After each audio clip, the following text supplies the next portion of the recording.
Mainit na balita, pinalawig na ang yellow rainfall warning dito sa Metro Manila. Ayon sa Pag-asa, posible ang pagbaha sa mabababang lugar at malapit sa daluyan ng tubig sa gitna ng malalakas na ulan. Bukod sa NCR, apektado rin ng yellow rainfall warning ang Rizal at ilang panig ng Cavite, Batangas at Nueva Ecija.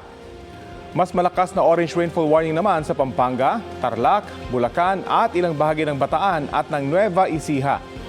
Nagbabadya o patuloy ang pagbaha sa mabababang lugar at malapit sa daluyan ng tubig. May bantahan ng pag-uho ng lupa.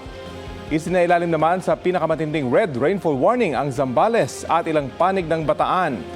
Asahan po ang matinding pagbaha. May matinding banta rin ng pag-uho ng lupa sa gitna ng matitinding ulan.